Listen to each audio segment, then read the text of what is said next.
కార్యక్రమం చేయడానికి media debate కొన్ని వేల మంది చూస్తా ఉంటారు. ఒక్క నిమిషం సార్, ఇక్కడ అసలు చంద్రబాబు నాయుడు గారి వాదనలు దేని మీద జరిగినాయి సార్? 17A చంద్రబాబు నాయుడు గారిని అసలు 17A ప్రకారం అరెస్టు చేయకూడదు, అది ఇది ఆ గోల్లో జరిగినాక వాళ్ళు ఏడన్నా స్కిల్ డెవలప్మెంట్ మెరిట్ మీద వచ్చిన బెయిల్. చంద్రబాబు నాయుడు గారికి సంబంధించి స్కిల్ డెవలప్మెంట్ లో చంద్రబాబు నాయుడు గారు సచ్చిల్డ్ అని బెయిల్ ఇవ్వాల. ఒక కన్ను పోయేటట్టు ఉంది, ఒక కన్నుకి ఆల్రెడీ ఆపరేషన్ జరిగింది, 15 సంవత్సరాలుగా ఏదో డిసీజ్ పేరు సార్, అది పెద్ద వెరైటీగా ఉంటది, చాలా పెద్ద పేరు ఉంది, పెద్ద డిసీజ్ తో బాధపడుతున్నాడు, అసలు కూర్చోలేకపోతున్నా. ఈయన మీద మధ్యంతర బెయిల్ ఇచ్చారు శాంతి ప్రసాద్ గారు. మళ్ళీ కావాలంటే చంద్రబాబు నాయుడు గారు బెయిల్ అవన్నీ ఇప్పుడు మన టాపిక్ కాదు. శాంతి ప్రసాద్ గారు కొంతమంది పేర్లు చెప్తున్నారు, ఆయన రోజా గారు లేకపోతే పేరు నాని గారు, ద్వారంపూడి గారు, వీళ్ళందరినీ కూడా అరెస్ట్ చేస్తారు ఖచ్చితంగా అన్నది వాళ్ళే డైరెక్ట్ గా చెప్పే పరిస్థితి. ఇదంతా కక్ష సాధింపు చర్య. మేమైతే కక్ష సాధింపు అనుకోవట్లేదు. వాళ్ళు అరెస్ట్ అయినప్పుడు వాళ్ళు ఎందుకు అరెస్ట్ అయ్యారు, ఎట్లా అరెస్ట్ అయ్యారు, ఏం నేరాలు పెట్టారు, వాళ్ళు ఏం నేరాలు చేశారు అప్పుడు డిస్కస్ చేస్తాం. కానీ మేము తొందరపడి ఇది మాట్లాడవచ్చు జరగకుండానే.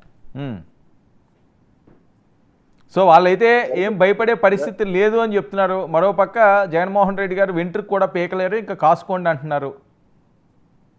నేరం చేసిన వాడిని కోర్టులోకి వెళ్ళి నువ్వు నేరం చేసావంటే నేను నేరం చేయలేదండి, నా అంత పరిశుద్ధాత్ముడు పవిత్రుడు ఇంకెవడో లేడంటారు కోర్టులోకి వచ్చినారు కూడా.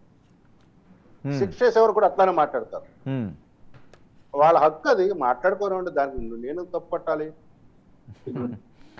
వెంకటరెడ్డి గారు ఏంటి పరిస్థితి సార్? ఒకటి చెప్పాను కదా, ఏముంటుంది ఇప్పుడు మా ఎంపీలు ఎమ్మెల్యేలు లేదంటే మీరు అన్నట్టు మాజీ ఎమ్మెల్యేలు మాజీ ఎంపీలు వీళ్ళందరి మీద కేసులు 1 by 1 పెడతా ఉన్నారు.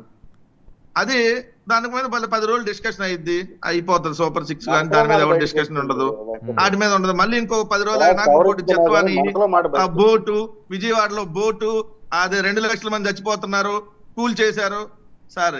తిరుపతిలో 6 చనిపోతే ఏ ఒక్కరి మీద కేసు పెట్టారు సార్? 6 ప్రాణాలు పోతే కేసుకు దిక్కు దివానం లేదు. ఇంకొకళ్ళేమో డైరెక్ట్ గా చంపేస్తామంటే అతని మీద ఇప్పుడు కేసు లేదు. అంటే ఈయన కిడ్నాప్ చేసేసాడు, ఏది చేయకుండానే చేసేసాడు.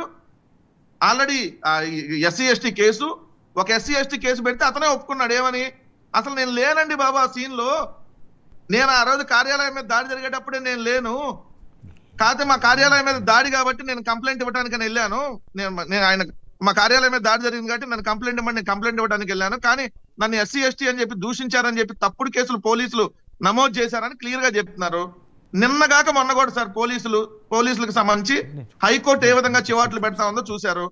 మేము అడిగితేనే మీకు CC ఫుటేజ్ మాయం అయిద్దా, మేము తమాషాలు చేస్తున్నారా అని చెప్పి డైరెక్ట్ గా హైకోర్టే సీరియస్ అవుతున్నటువంటి పరిస్థితులు రోజు మీకు కనపడతా ఉన్నాయి.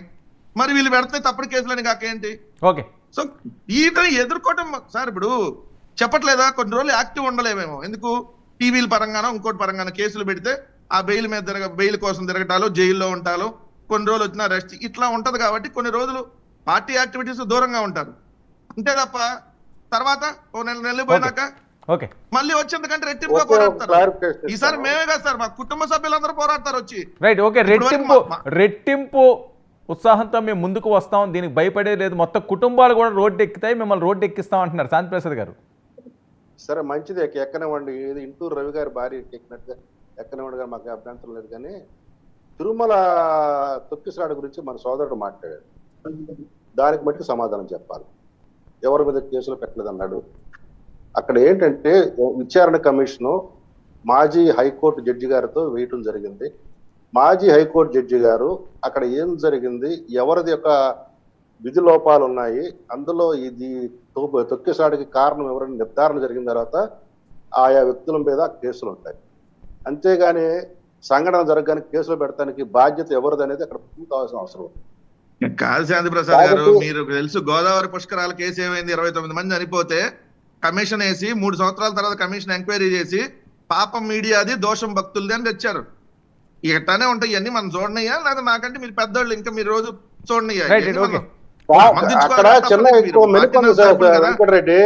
ఒకవేళ వాళ్ళు చేసిన తప్పని ఆ రిపోర్ట్ తప్పని మీరు భావిస్తే మీరు ప్రజాహిత వాద్యం వేయొచ్చు. చెప్పింది కరెక్టే సార్, కరెక్ట్. మీరు చెప్పింది ఏంటంటే చెవట్లా మేము ఆ కక్ష తీర్చుకోవాలి, లేదంటే మేము దానికి సంబంధించి ప్రధాన్ని వెలికి తీసి 5 సంవత్సరాల్లో ఇదే పని మీద ఉండాలని అంటే మేము గవర్నమెంట్ మాకు బాధ్యత మేనిఫెస్టో ఏంటి మేము చేయాల్సింది దాన్ని మేము చేసాం.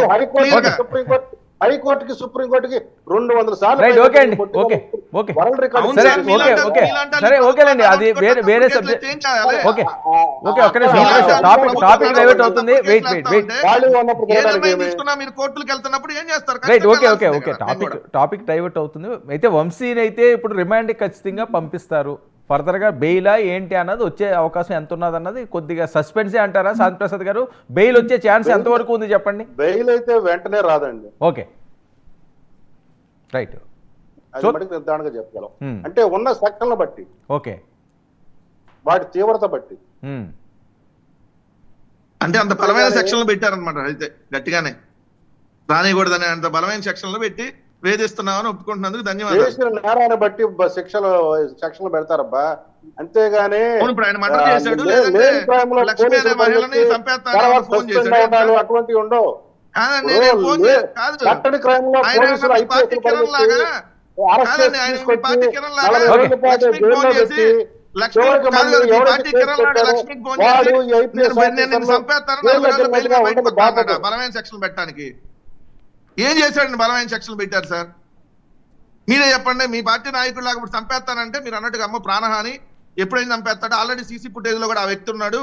ఆల్రెడీ వాళ్ళ ఇంటి దగ్గర సీసీ ఫుటేజ్ లో ఇదిగోండి ఖచ్చితంగా చంపేయడానికి వచ్చాడని బలమైన సెక్షన్ అప్పుడు కదా మనం పెట్టాల్సింది సార్. అప్పుడు కాకుండా ఇప్పుడు పెట్టేసి కిడ్నాప్ అని ఏదో చెప్తారబ్బా. పెట్టండి సార్, ఏముంది? ఎన్నాళ్ళు పెడతారు, ఎంతమంది మీద పెడతారు? క్రిమినల్ ఇంటిమిడేషన్ కొత్త చట్టాలు సార్, ఒక చాలా బలంగా ఉన్నాయి. శాంతి ప్రసాద్ గారు, IPC లో లేవు నేరాలు. వర్మ గారు, ఐపీసీలో నేర తీవ్రత చాలా తక్కువగా ఉండేది.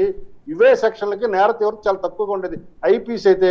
కాకపోతే మోడీ గారు తీసుకొచ్చిన బిఎన్ఎస్ చట్టంలో ఓకే చాలా తీవ్రం చేశారు, శిక్షల తీవ్రత పెంచారు. రైట్, ఓకే ఓకే శాంతి ప్రసాద్ గారు, శాంతి ప్రసాద్ గారు రాయట్లేదు అవి. చూద్దాం మరి ఇక్కడతో ఆగుతుందా, ఇంకా వేరే ఎవరైనా అరెస్టులు ఇంకా పరంపర కొనసాగుతుందని. థ్యాంక్ యూ సో మచ్ శాంతి ప్రసాద్ గారు చర్చలో పాల్గొన్నందుకు. థ్యాంక్ యూ అండి వెంకటరెడ్డి గారు. ఇది ఇవాల్టి స్పెషల్.